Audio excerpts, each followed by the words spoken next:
Good morning. I received an invitation from the director of our school's library because this is National Reading Week, and I like reading so much that I couldn't say no. What he asked us was to make this small video like this one and talk about our favorite book or another book. Well, I couldn't talk about my favorite book because unfortunately I have no favorite book.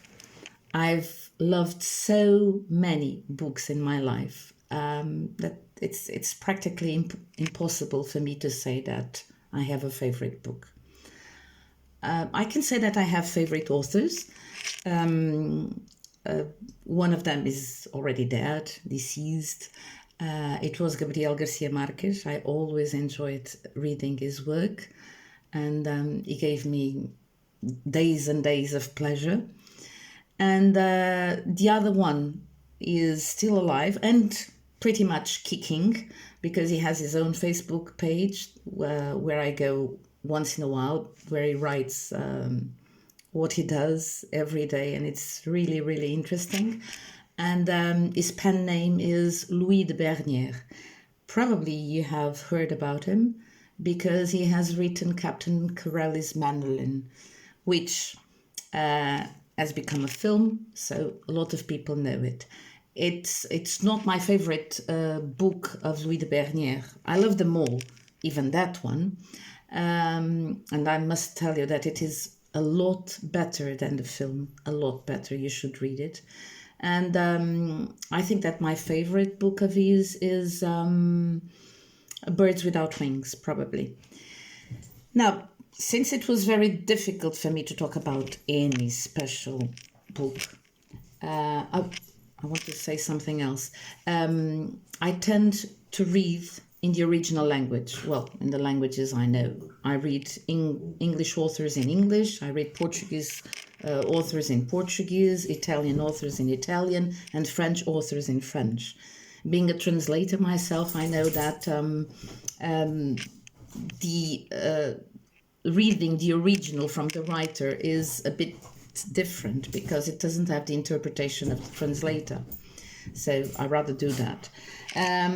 Normally I read in English because, to be honest, English books are a lot cheaper than the other languages, probably because they publish so many books.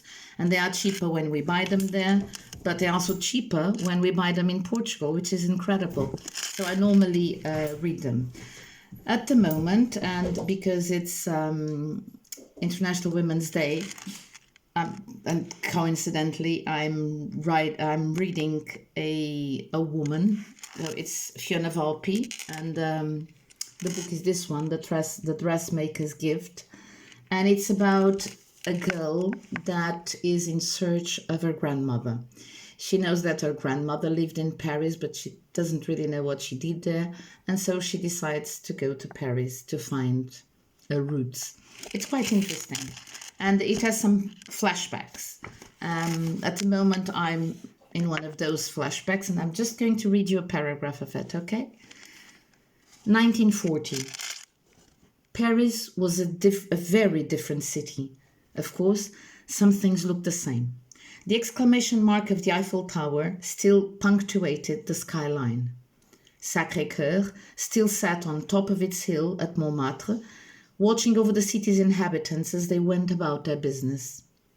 And the silver ribbon of the Seine continued to wind its way past palaces, churches, and public gardens, looping around the buttressed flanks of Notre Dame and on the Ile de la Cité, and churning beneath the bridges that linked the river's right and left banks.